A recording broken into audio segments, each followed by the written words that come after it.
আজ যা পাইছে সব আমার নিয়ে গেছে।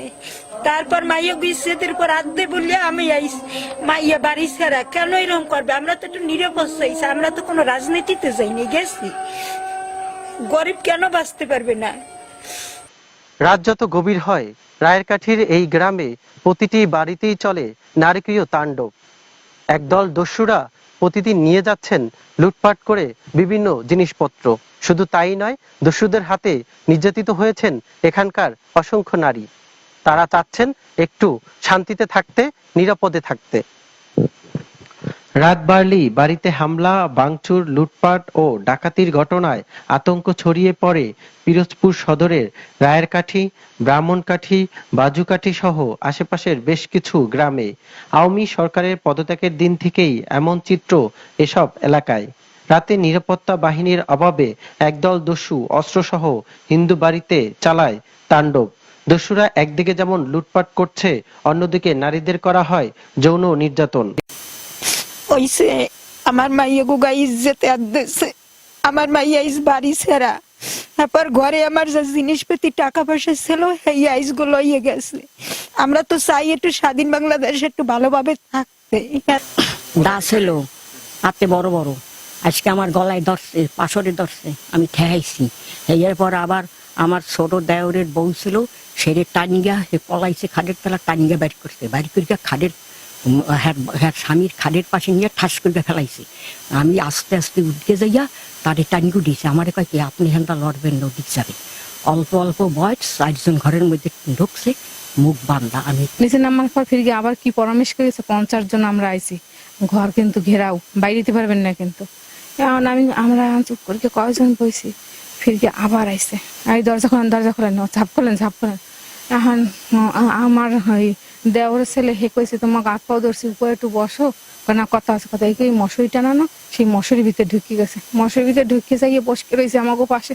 এখন খালি কইতেছে কই গলায় কি আছে, কানে কি আছে। হ্যাঁ, এখন আমি কইছি তোমার পাও ধরছি, তুমি তো যাও, কি নিবো, আমার কানেরটা আছে, গলারটা আছে, তুমি হেয়ে নিয়ে যাও তো, তুমি ওগো কিছু কইও না। তুমি এই নিয়ে যাও, তুমি এরকম দাদর গন এই আমার এই পোষ খাবি এই গলায় এইরকম দেবে। আমি বলি দাও, তুমি যদি মারো এই জায়গার, তুমি যদি মারো তাই মারো। তারপরে আমি কইতেছে এই কই আমার দেশের একটা ঘা। হ্যাঁ, তারপরে এইবার আমি কইতেছে কানবি না, তোরা কানবি না, ওরা তো সব শিখ লইছে। এইবার আমার কানেরটা খুলে দিয়েছে। এইবার আমার মায়ের এইসব জায়গায় এই পকেটে লইছে নাকি, ইসে লইছে নাকি, কানে গলায় আছে নাকি, সব দেখাইতে হইছে। হ্যাঁ, তারপরে ওই পাশে লাইট মারার পর খোঁজ করার পর আমার পায়ে টানিয়ে আনছে। টানিয়ে এনে বলতেছে টাকা পয়সা যা আছে আলমারি চাবি দাও। তখন আমি বলতেছি আমার তোমরা মারবা না, ওরা আমার বড় লম্বা দাও এই জায়গা পোজ দেওয়া ধরছে। তখন আমি করছি কি পোজ দিও না, আমারে মারে না, আর যদি মারো একবারে মারো, আমি ডায়াবেটিস মানুষ, আমার তোমরা মারবা না। এই অবস্থায় গেল কয়েকদিন ধরেই নির্ঘুম রাত কাটছে পিরোজপুর সদরের বিভিন্ন এলাকার হিন্দু পরিবারের। দস্যুদের দস্যুপনায় অতিষ্ঠ সাধারণ মানুষ। সম্পদ লুটপাটের পাশাপাশি মেয়েদের করা হয় যৌন নিপীড়ন, যা কিছুতেই মানতে পারছেন না এলাকাবাসী। এই ভয়ে বাড়ি ছাড়ার চিন্তা অসংখ্য হিন্দু পরিবারের। আমরা যারা হিন্দু সম্প্রদায় আছি তাদের বাসায় বইলে যায়, আশেপাশে বইলে যায় যে মনে করেন আজকে এই বাড়ি করছি, আজকে তোদের ওই বাড়ি করবো। যে মনে করেন আমরা যেভাবে প্রোটেক্ট নেব, তাদের কাছে থাকে ধারালো অস্ত্র, তাদের তো পিছু টান নেই। যে মনে করেন আটকাইতে যাবে তারই মনে করেন ধারালো অস্ত্র দিয়ে আঘাত করা হবে। এবং কি দেখা যায় বড় বড় মুখোশধারী, কালো মুখোশধারী বড় বড় দা থাকে হাতে, এইগুলো নিয়ে করে। আমরা শুধু একটাই বলতে চাই যে আমাদের যে হিন্দু সম্প্রদায় আছে, শুধু হিন্দু সম্প্রদায় না, আমাদের যে এলাকার মা বোনেরা আছে, আমরা তো শুধু তাদের সেফটি চাই। হাতে তো বড় দা থাকে, তারপর ছোরা থাকে, মানে ভারী ভারী অস্ত্র নিয়ে তারা আসছে আর কি আমাদেরকে হামলা করতে। এমন বিপদে পাশে এসে দাঁড়িয়েছেন প্রতিবেশী মুসলিম পরিবার। মেয়েদের নিরাপত্তায় আশ্রয় দেয় বাড়িতে। এই দস্যুদের হাত থেকে রেহাই পাননি অসংখ্য মুসলিম পরিবারও। লুট করা হয়েছে তাদেরও সম্পদ। হিন্দু সম্পদের লোক তো আমাকে চিলি করা চাইছে, সেজন্য আমরা দৌড়িয়ে বেশি। আজকে দেখি এই লুটপাট করতে আছে, রাত্রে এই মহিলাকে মারধর করতে আছে, দাতা লইও টাহাইছে, পিজাইছে। এরপরে আমরা আজকে ওগুলো নিছি, নেওয়ার পরে আমাকে বাড়ি ওরা আগে রয়েছে কয়েকজন, আবার ওই পাশের বাড়ির ধনুক বাড়ির আর কি পরে ফোন করছে, খোকনরে ফোন করার পর আমার উঠেছে 2টার সময়। উঠা আমরা আজকে 5 জন মহিলা এই নিয়ে আবার রাত্রি 2টার সময় গেছি। আমি ছিলাম বাসায় থাকার পর এ বাড়িতে যখন ভাঙচুর শুনছি তখন বাড়ি থেকে আমি বের করেছি।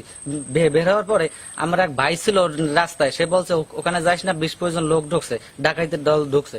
আমি তারপর একা বাইরে নেই। তারপর এই খোকন দাদা, অসীম, ওরা যখন আমাদের বাড়িতে গেছে তখন আমার আব্বা এবং আমার চাচায় এবং আমার ফুফাতো ভাই নাসির শেখ তারা বাইরেতে চাইছে। আমি কইছি না, আপনারা বের হবেন না। আমি তারপর ধনুতক বাড়ির পিছন থেকে একটা লাঠি নিয়ে আমি পিছনে আইসে দেখি আরগামাতা বাগানের ভিতরে তারা লোকজন খুঁজতেছে, খোকন দাদারা খুঁজতেছে, অসীমরে খুঁজতেছে এবং তার মা আর তার চাষিকে তারা মনে করেন মারধর করতে আসছে। তাদের গলায় দা ধরার পরে তারপর কাকিরে আমি পাইছি বাগানের ভিতরে, সে দৌড়ে পলাইছে। আমি তারপর তাদেরকে নিয়ে চলে গেছি। আমি দীর্ঘ 19 বছর এই ওয়ার্ডের বিএমপি সাংগঠনিক সম্পাদক ছিলাম, 2 নং ওয়ার্ডের। খোকন আমাদের গেছে, ভাই আমাকে বাড়ি এই ঘটনা ঘটতে আছে, তুই একটু যা। আমি বলে, ভাই আমি তো ভীষণ অসুস্থ, আমি একমাত্র আমি বলে আমাকে দলীয় কোনো লোক এইসব কাজ করতে পারে না, হয়েছে ডাহাইত। এই ডাহাইতের দ্বারে এখন রাত্রিরে যাবো কিভাবে, আর গেলে হেরা তো আর হুদা আসে। এরপর আমরা বাইরেছি, বাইরেই দেখি যে এই খোকনের মায় আর চাষি বোন বউ এরা খুব কান্নাকাটি করতে আছে, যার যা লগে ছেলে হাত লইয়ে গেছে। আমার বয়স 72 বছর। আমার নাম মোহাম্মদ মনিরুজ্জামান। এই 72 বছর বয়সে এত অত্যাচার 71 হয় নাই। এই মানুষটা কথা কি, এই গড় ডাকাতি ও গড় ডাকাতি, সব এলাকা সব লুট তো হয়ে গেছেই। এরপর আজকে ওই রিক্সার গ্যারেজটা 3 হ্যান্ড রিক্সা নিয়ে গেছে।